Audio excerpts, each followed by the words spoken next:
So, as you know, we are gathered today to talk about new service definitions and new portal features. And it's going to feel like a lot, I think.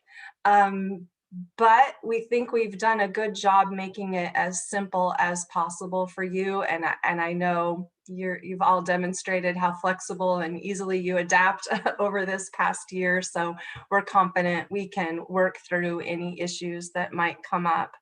As I said, we're going to record it. So Beth, I think you've started the recording, so it will be available later. Also, I know it sounds crazy, but there's no PowerPoint today. So everything will be demoed on the screen. I will show you the new manual that I sent out to everyone yesterday. We're going to go through that, and then we're going to look at the portal itself, because all of the new features went live yesterday. So no PowerPoint, which means you may want to take your own notes, but I will also send out some key reminders later today. Also, lost my train of thought, so I don't think there was an also. I think with that, I'm just checking my notes. We'll go ahead and just jump right in. Any burning questions before we start? Feel free to turn off your mic and ask.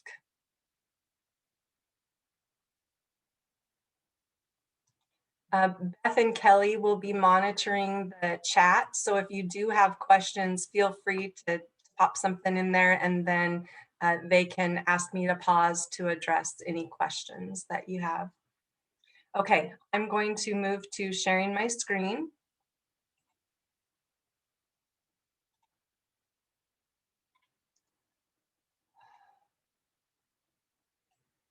One second.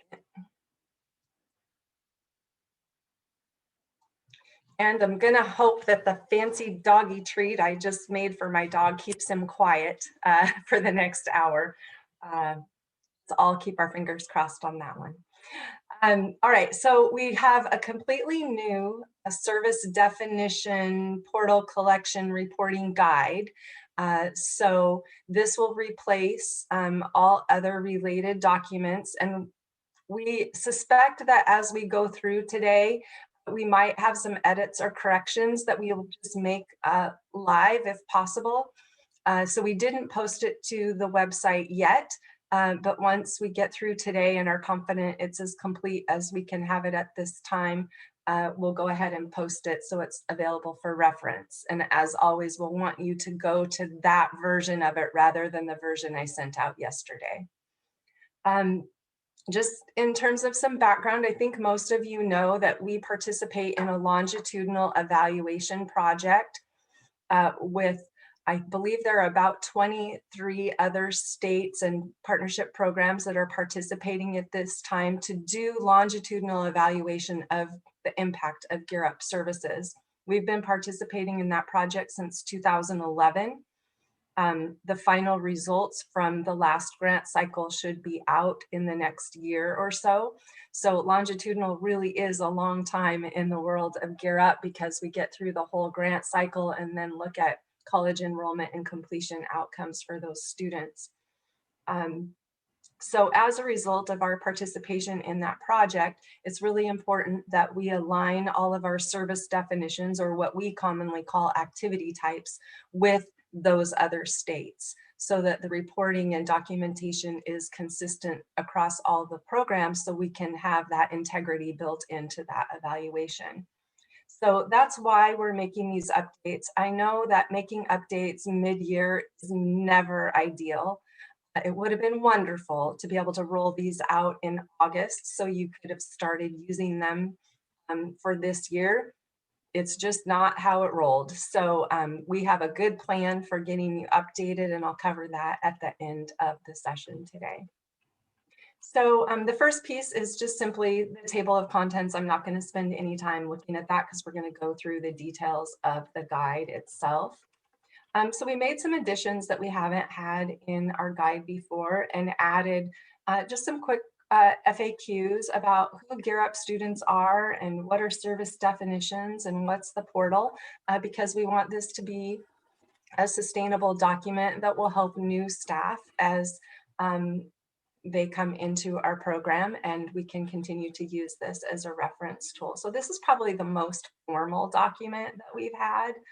And hopefully it will address some questions. So I think because no one's really brand new here, I'm not going to spend time looking at these FAQs. I think these are all things that you know, and you can certainly go back to them just to be sure, but this is not new information. I have these really pretty blue stars to draw your attention to where there are new pieces of information. And so one of the big changes for us, thank you, COVID, and I think it's a good thing. I think it'll help us in the long run as well. But what is a service delivery mode? So this is going to be added to all of your activities. And if you did look in the portal today, you might have already noticed this feature.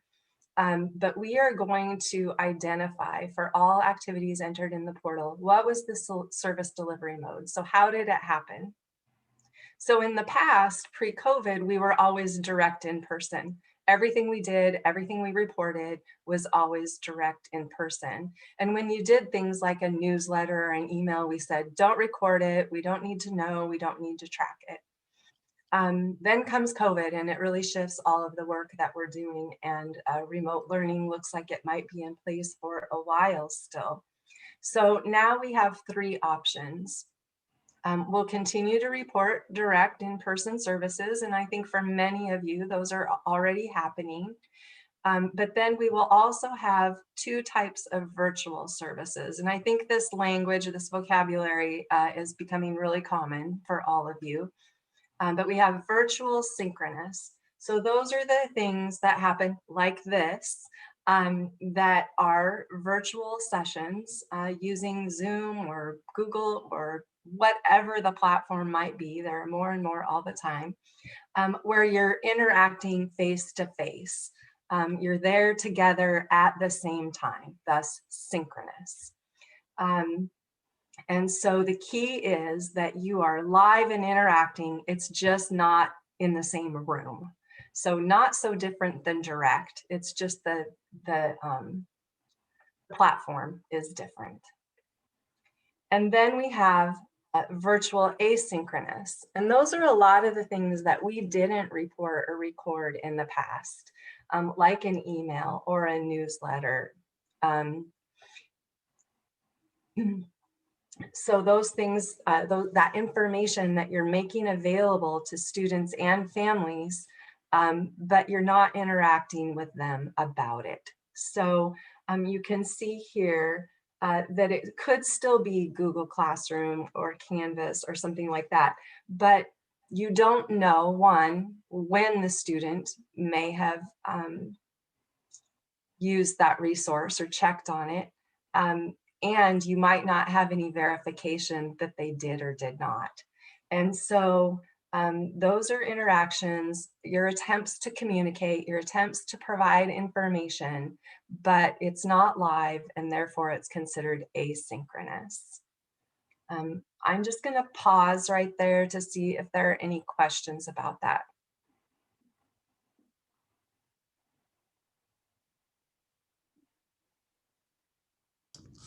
I have a quick question. Great. So for instance, we have like activities on our Google Classroom, and I have the kids like say, yes, I completed this activity in a quick survey. So ours would actually have like a time that they did the activity. So would that go, but it's not necessarily live as in like a Facebook Live or anything. So where does that fall in between those two? Yeah. So that would still be a virtual asynchronous activity, but you would report it with time attached to it, knowing that you could verify the student participated. Okay, so then that's when it would not be similar to the one-way outreach. Right. Okay.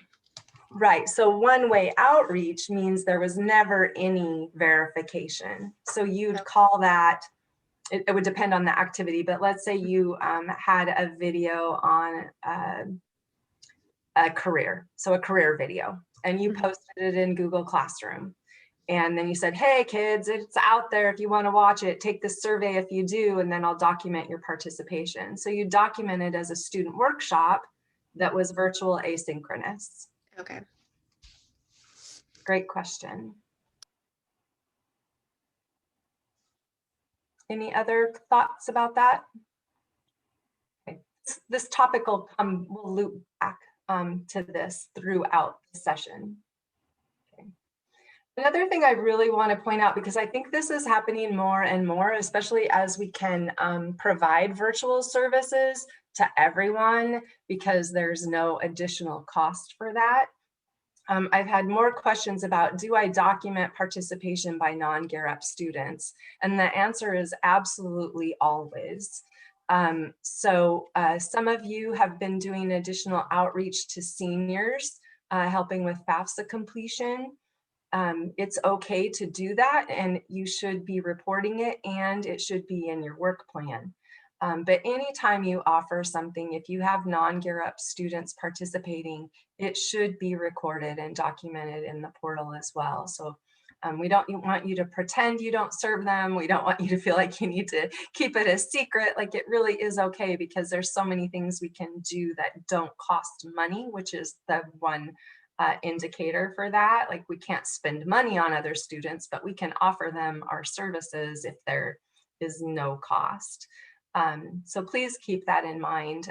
That is something we report to the feds about, how many total students benefit from what we offer. And so it does look good for us to be able to show that we serve other students.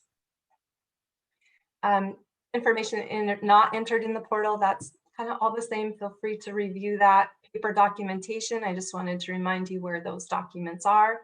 And then I put in a piece, this is, has not been in any of our documentation, I don't think, in the past, but just the compliance review process.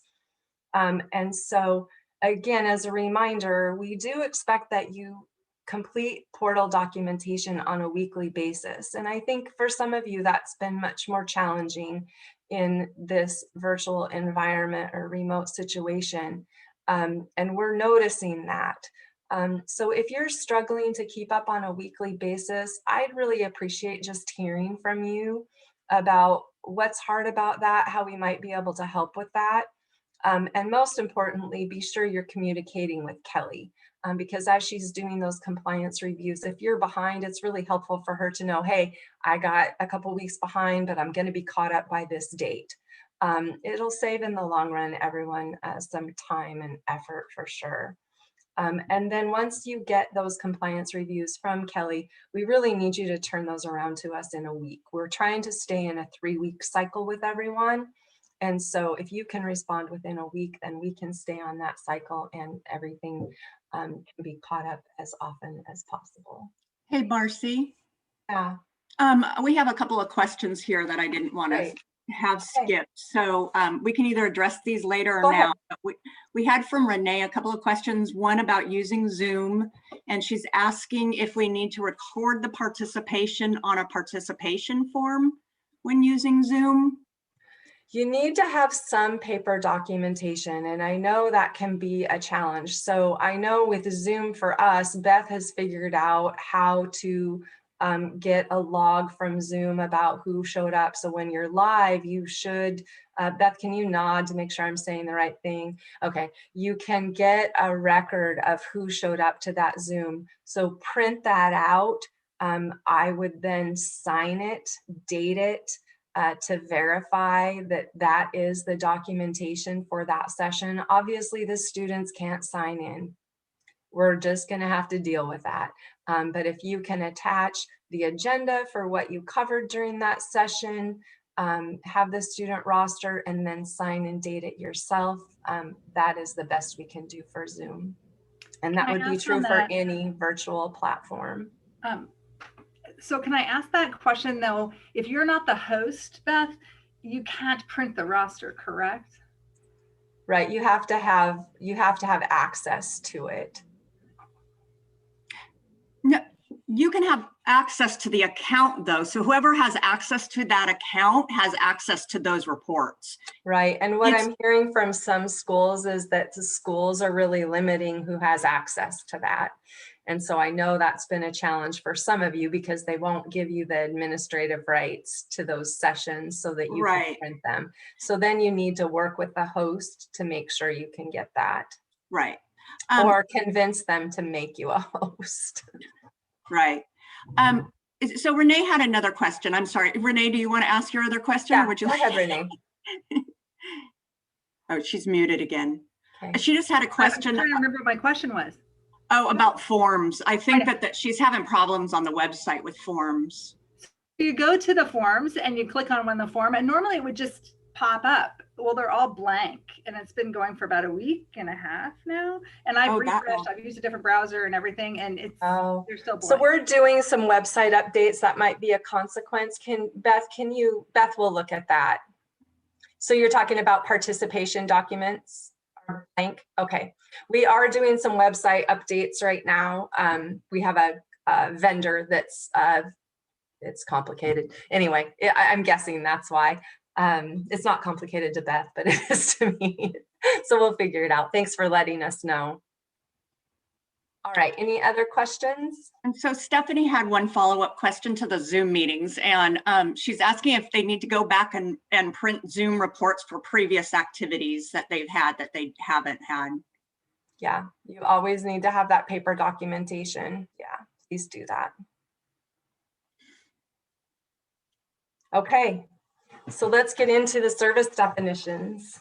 Thanks for your questions too. So we're in alphabetical order. So college visit is first up. I just realized I have something out of alphabetical order, but it's okay, we'll get through it. So college visits have not changed. Everything here is exactly the same. Kelly, can you mute yourself? Yes. And so there are no changes here, whether they're virtual, synchronous, virtual asynchronous, or direct. All those can apply, and everything's exactly the same as it's been before. College assessments should have been the first thing in alphabetical order. So this used to be tests and test prep. Now we're calling it college assessments. And so other than that, there is not a change. There is one other change. We laid them all out here. I think we captured all of the assessments that you all give. As a reminder, you always report all of these, whether Gear Up pays for them or not, because we are required to report this to the Department of Ed. So all testing should be entered in the portal. The one change is we have taken out the time attached to that. So you will no longer need to document how long it took a student to take an assessment. You'll just report that the student took the assessment. Hopefully that will simplify things, and it will definitely make things more consistent on our part. As a reminder, we don't want you to enter any other assessments in here. So no Smarter Balance, no maps, nothing else will go here. The world, what is the language one? The stamp test, those won't go here. So these are just these pre-college assessments. Any question about that?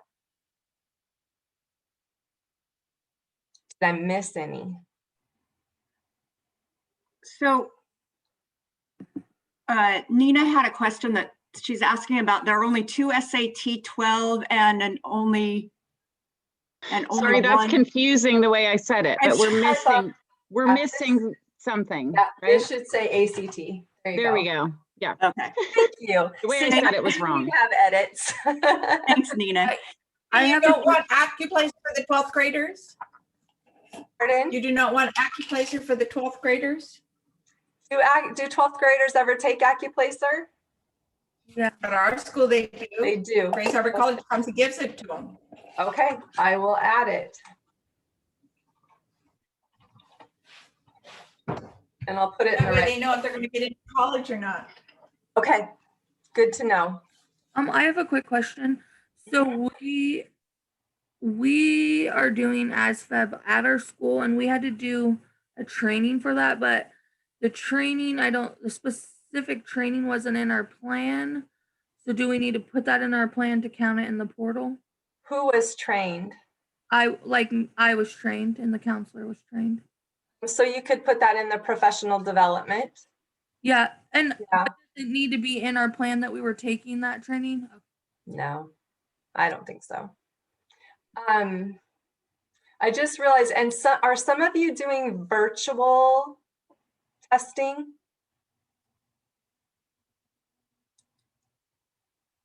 Yeah, we did our AccuPlace Okay. actually. Okay, so I'm going to add this, or direct service delivery, or it would be virtual synchronous, right? Would anyone do virtual asynchronous?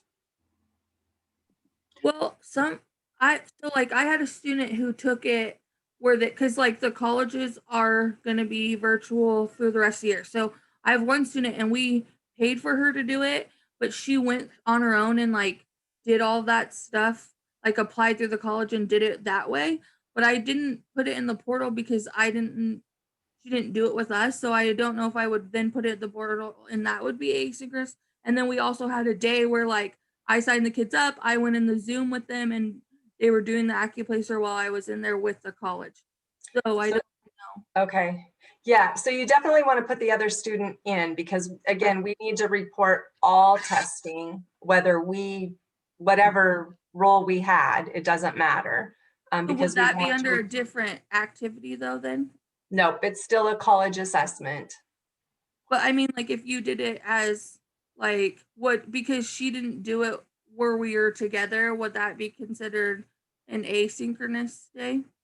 Or like, cause in my portal, I have like my AccuPlacer and as the type I did virtual because I was there. So would I need to create another portal activity where it's asynchronous because she went off and did it on her own?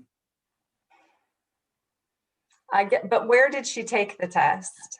She took it on her computer. Yeah. No, it would still be virtual synchronous, I think, because the school offered it. So she had to take it at that same time. Thank you. Thank you. I'm just going to fix that.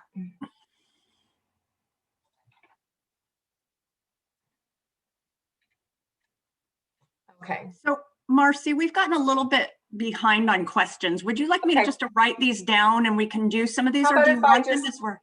How about if I just pull them up? Okay, so kind of starting at Rachel, she had a question about the screenshots on Zoom. I'm sorry, I can't. What if you just call on the people and they ask their question? I can't pull up the chat for some reason. Okay, so Rachel, you had some questions. Would you like to ask your questions? I'm sorry to put you on the spot like that.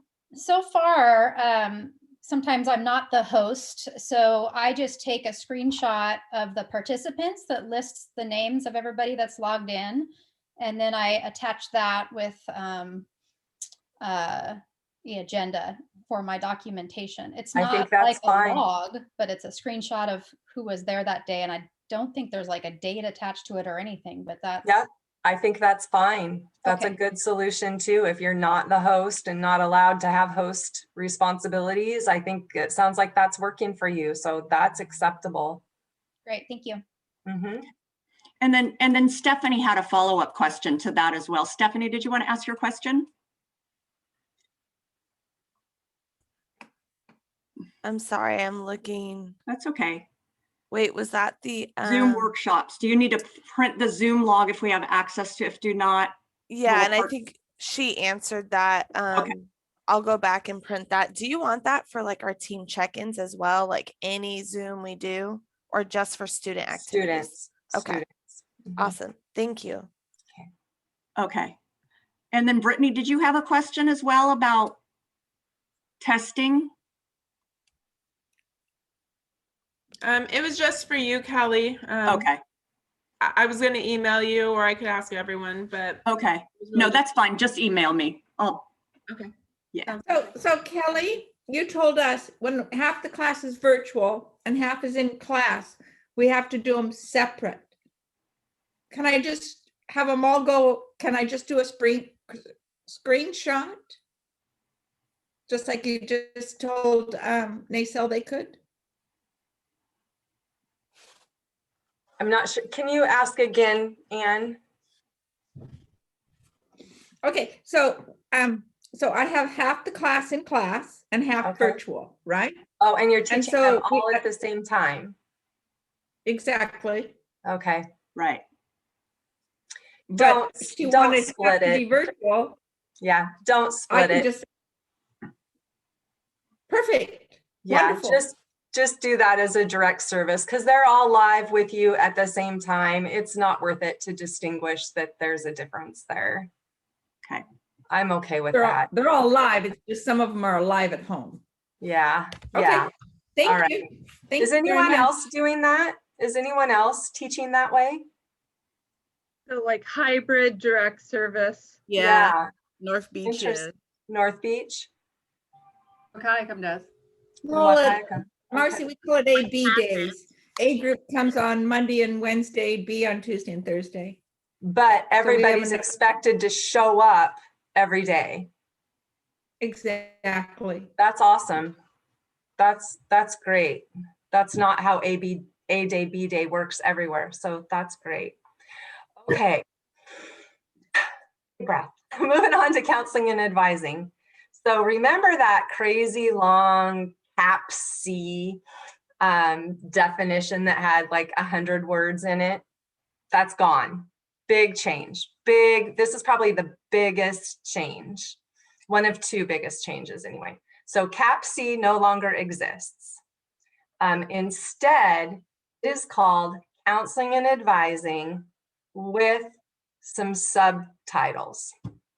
So there are now 5 counseling and advising types. So I'm looking at the center of my screen right now, and I'm going to focus on that. So the first is counseling and advising that has an academic focus. So those would be things like talking to students about high school and beyond plan, course selection, registration, study skills, referrals for tutoring, all of those conversations that are around how a student is doing academically, academic planning, academic support. I'm going to back up for just a second. So, no, I'm not. I'm going to keep going. Counseling and advising college. Those are all the conversations you have with students about college research, applications, decision-making, college planning, things that are similar to that. And so as a reminder, all of counseling and advising is provided on a one-on-one basis or in small groups. So not your student workshops where you're giving all the students the same information. These are really individualized conversations and information. Counseling and advising for a career. I think it's pretty common sense. Follow the pattern. Conversations you're having with them about career research, internships, career aptitude, all those things. Those are counseling and advising - career. Counseling and advising social emotional. Those are things like decision making, problem solving, goal setting, attendance, behavior, family stuff. So those really personal, mental health, well-being kinds of conversations. And then I don't know what's left outside of those 4 categories, but there might be something. And so that's called other. I'll be surprised if we have very much in other, but it could happen, so it's there as a safety net.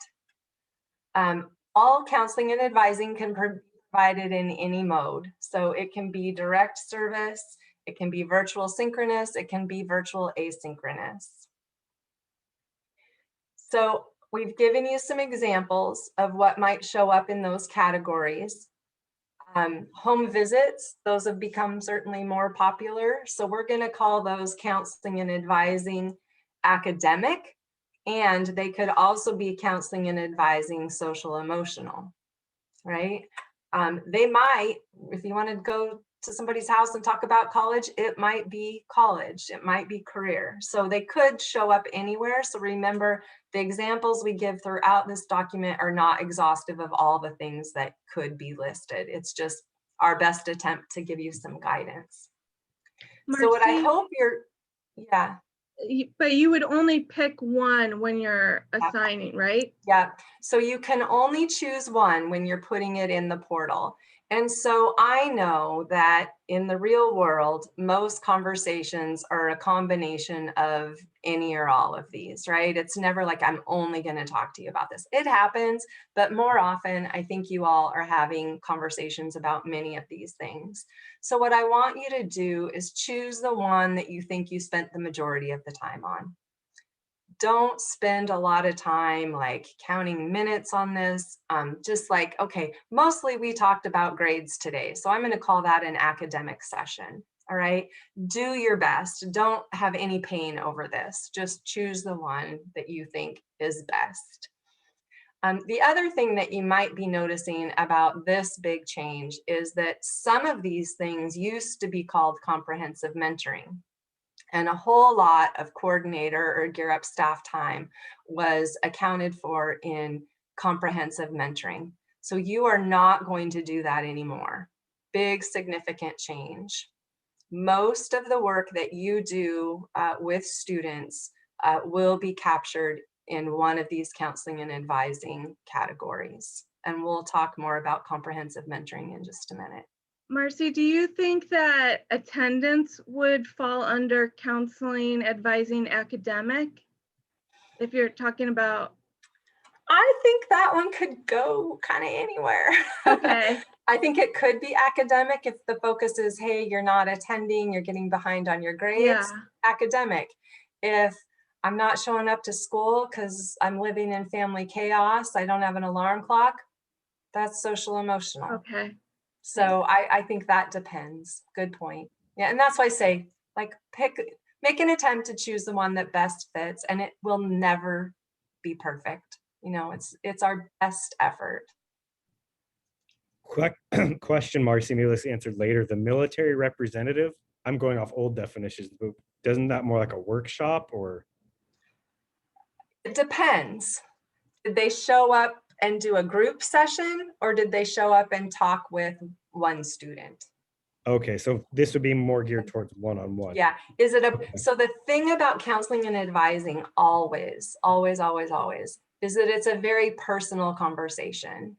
So if I'm a military rep and I show up and I just talk to kids in general about what it means to join the Army and the opportunities that are available, and hey, you could take the ASVAB, that's a student workshop. Absolutely. If I am the Army recruiter and I show up and talk to a kid about his or her personal situation and like, here are the jobs you could do, and here's what it would mean to you financially, here's what it would mean to you for training, that's counseling and advising. Does that help distinguish it? Yes, thank you. Yeah. So Marcy, Natalie has a question about the acronyms. So she's asking, what are the acronyms now instead of SCA and SCM for our student tracking sheets?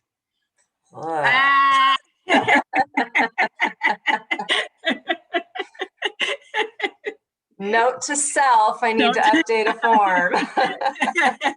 Thanks, Natalie. Good job. That's why we hire the smart people. You can remind us of the work we need to do still. All right, we will get that updated soon. Thank you. Oh, Rosalie's in with the fire. She says, blame the person who made that form. Ooh, burn. And so actually, it's on a more serious note, Allison has a question. If the recruiter meets one-on-one with a student without us present, would we still log that? It depends. What was your involvement? Did you coordinate that? Did you make it happen? Are you responsible for that? Did you facilitate it? Right. Is it in your work plan? Then yes. If it's not in your work plan and you don't really have much to do with it, it's not essential that you record a military recruiter visit. Okay. And Corinna had a question. She said, she asked if you have 2 to 3 students that meet at the same time to go over college research, is that okay? Yeah, so small groups in counseling and advising is completely appropriate. Right. The key is that the information you provided is individual to that student. So the distinction between counseling and advising in a student workshop is the student workshop, I go in and it's like a teacher lesson plan. Everyone got exactly the same information. I did not individualize it for anyone. Counseling and advising is this information is very specific to this student or this small group of students. Any other questions? I'm really excited about this change. It is big, but I think it more accurately reflects what we do. And so I'm really excited about that. Feels like it's a clearer interpretation. And yeah. I just want to clarify, I was wondering, but should I start adding seniors who are coming to me for support with resume or FAFSA questions? Because I've only ever put in my cohort students. Is that part of your Gear Up work plan, or is that part of your other job in the district? I guess for me, it could just be a combination. It's just that earlier today, you guys mentioned that if it's students that aren't in the cohort, then we could start putting them in our Gear Up. So the distinction for you is you have 2 jobs in the school district. So can we talk offline about that and figure that out? Sure, that's fine. Okay, I'm writing a note. Okay, all right. And note that financial aid is still not a part of counseling and advising. That will always and forever be its own separate item. Okay, so no financial aid in here. Field trips, really easy. There are no subsets of field trips anymore. A field trip is a field trip is a field trip. So that's the only change there. Financial aid, counseling, and advising has not changed. It's exactly the same. Job site visit and job shadow. There's really no change here, except there are a couple of activities that we have put in this category that we won't anymore. Those include mock job interviews, which we're going to call a student workshop from now on. And one other thing that I can't remember right now, but we'll take care of helping you with that. So a job site visit is actually, we're going to just stick with, did they go to a job site visit? We will continue to include Job Corps in here. Mentoring. Okay, so obviously with the change in counseling and advising, there's a big change in mentoring. So mentoring now will be limited to those really formal mentoring programs that are established and ongoing. So the list here, I think, represents everything that you all are currently doing that we will call mentoring. So Check and Connect, that is a formal mentoring program. We will continue to call it that, even if Gear Up staff are the lead for that. The Link Crew, many of you do Link Crew. Those activities of mentoring will stay here. Boys and Girls Club, Student Success Agency, which is an online virtual tutoring, mentoring. Those things will stay here. But you can see that it's kind of unlikely that much of what you do will land here, unless you are in fact leading an ongoing mentoring program. So we'll go through that with all of you when we have our appointments with you over the next 3 weeks to be sure. But that's the other side of the big change. Any questions about that? If our mentoring's academic focused more, would that probably still go in the counseling section? We call it mentoring program, but it's definitely like academic goal setting. That would go in the counseling section, correct? Not mentoring. Who's doing the mentoring? Gear Up staff. Yeah, that's going to shift to counseling and advising. All right. Now, hopefully a recent conversation we had, Dave, is going to start to make more sense, because you were like, why isn't it this? I'm like, oh, you'll learn. Yeah. All right. One-way outreach. We added that. That hasn't been in any formal documentation prior to this. So that is no change from the practice that we started last spring. So we will continue to do that. Remember, one-way outreach is never a direct service. It probably is almost always a virtual asynchronous activity, but it could be virtual synchronous maybe. So those are all there. Other is, I need to make a correction to this. We actually don't have an other. We now have an other celebratory, and we have an other National Gear Up Week. So there's not going to be just an other catch-all anymore. It's going to be celebratory, National Gear Up Week, or fee only. And so I'll fix that. That can help me get that formatting back. Those are pretty simple, I think. Community service. Are those, is other celebratory and National Gear Up Week two different? Separate things. Okay. Yeah. So you can help me with this formatting when I get that in there. But really no change there, just in terms of how we're disaggregating those categories. Student workshops, there are no changes here. Other than what I said earlier about Business Week. Mock interviews and Business Week, we're now going to call student workshops. And like the counseling and advising, there are now subcategories in the student workshop options. So academic focused, college focused, career focused, and social emotional focused.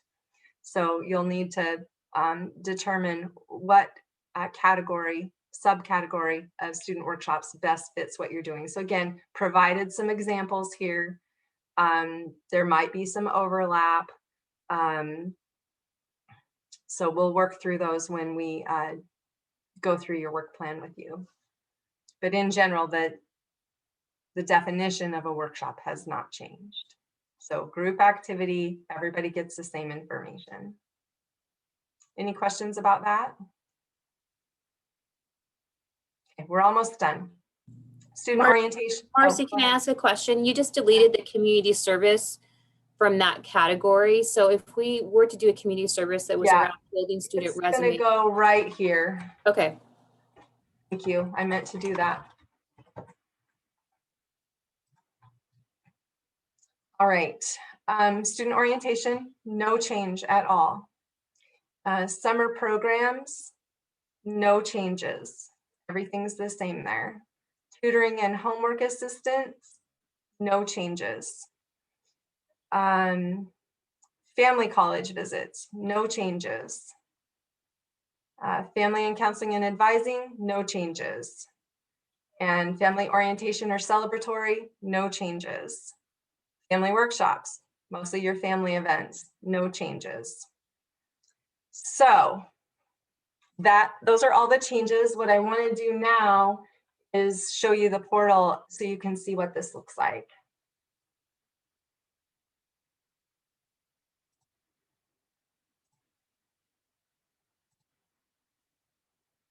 And layers back, I'll get there. All right. Hopefully this will work. All right, does everyone see the portal now? Okay. So now you can see in this sort mode, which looks similar to yours, I think, you can see that there is a delivery mode. And it's right here, and it's a drop-down menu with 3 options: the direct, the virtual synchronous, and the virtual asynchronous. All the activity types have been updated as of today, so only the new ones, the new roster that we just went through, that's what's in here. You don't have any of the old choices anymore. So what's going to happen, again, small change, when you go in and add an activity, you name your activity, you pick the school, you pick the activity type, and you pick the delivery mode. That's the only change that's going to show up. And I'm not going to add it because then I have to go back in and delete it. That's how simple it is. Any questions about that? I saw that Cedar already entered one. Oops. There we go. There's Diva's activity that she entered. And with the new activity type, college readiness assessment, and the delivery mode was virtual synchronous. So that's what it's going to look like now on the screen. Marcy, do people need to go back and revise past entries? No, the answer is no. Please do not do anything.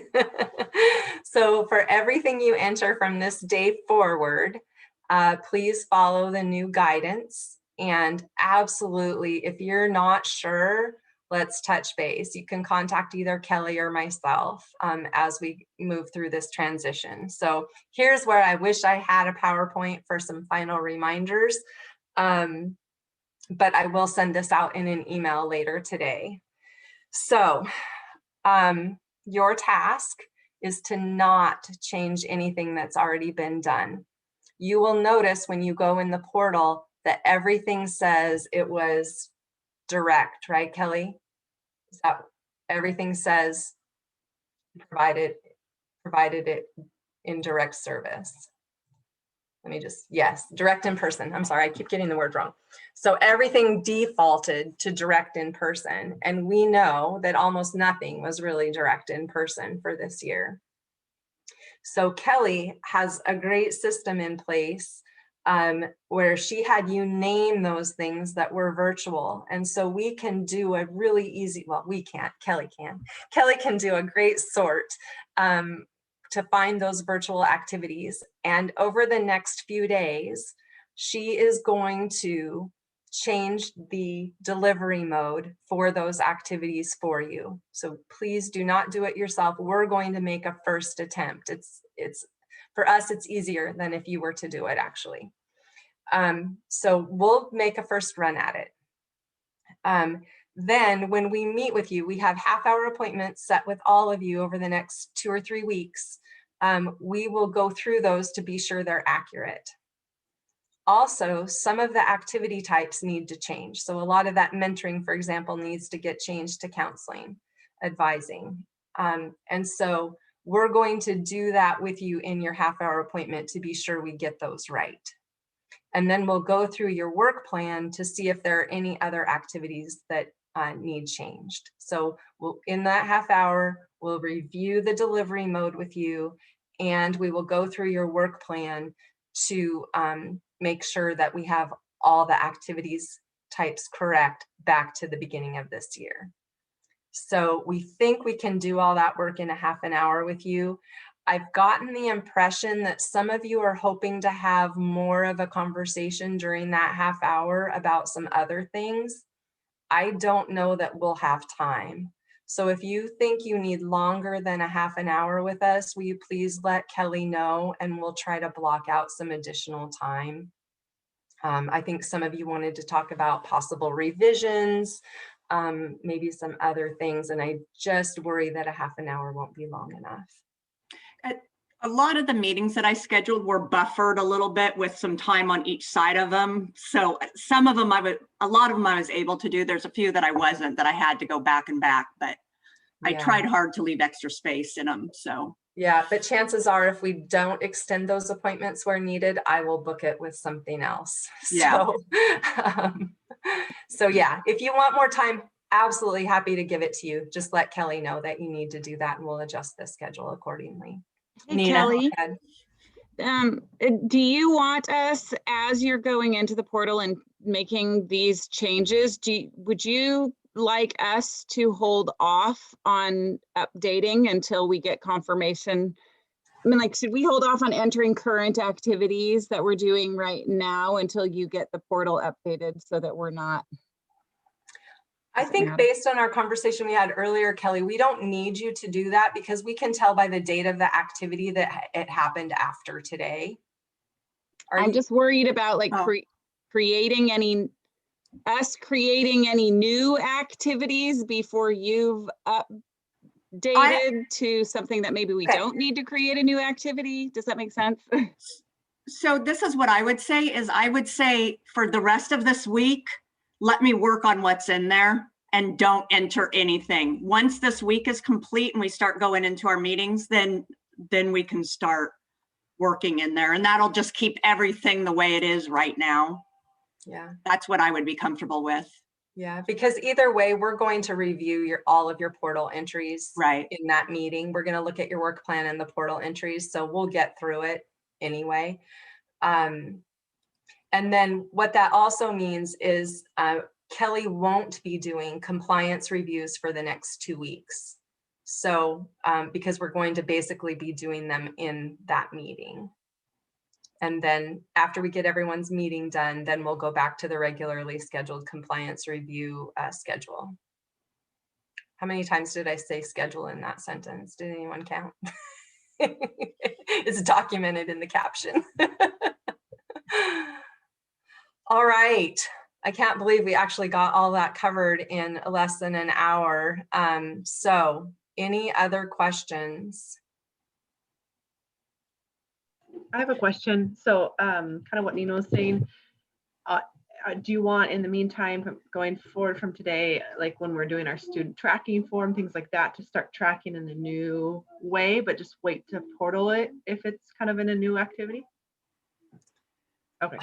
I almost feel like, what's your comfort level? If you're like, I got this all makes sense to me, I know how to do this, I think it's okay to go ahead and do it. If you're feeling cautious at all, like I want to be sure, I want to have the meeting first, that's okay too. I think, yeah, I think just think about your own comfort level and your confidence in understanding what we presented today.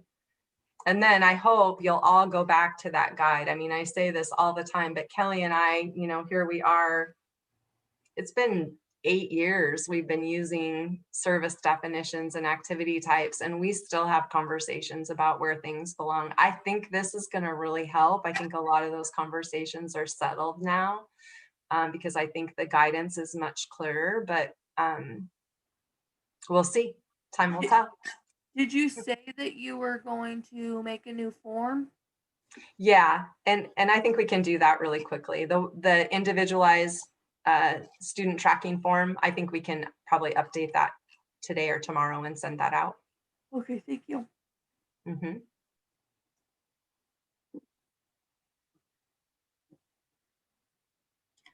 All right. So let's just clarify on whether people are entering anything this week or not, because I feel like we sent out mixed not messages. This week. No, not this week. I'm sorry. Okay. You're right. Thank you. Yes, nothing this week. Please just leave it alone this week.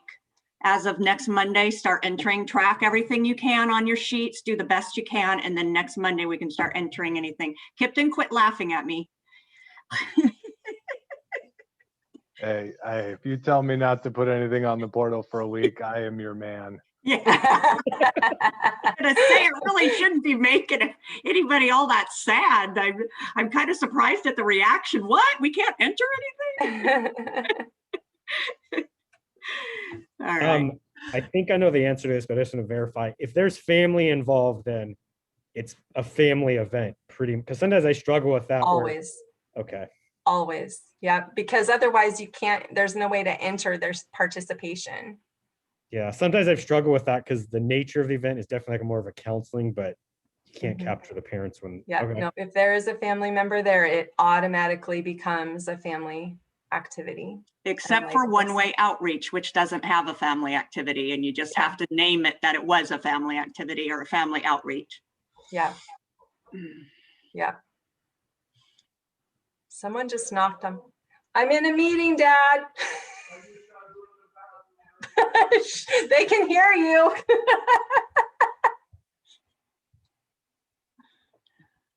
Could you guys hear him? That was pretty nostalgic. Oh, but the dog's been quiet, so it's a good day. Okay. The one final thing is yesterday I participated in a SEEDS professional development session. That was wonderful. If you all are not doing those, you're missing out. and I won a $100 gift card, and I can't keep it. And so we're going to give it away to one of you. Dun-dun-dun-dun.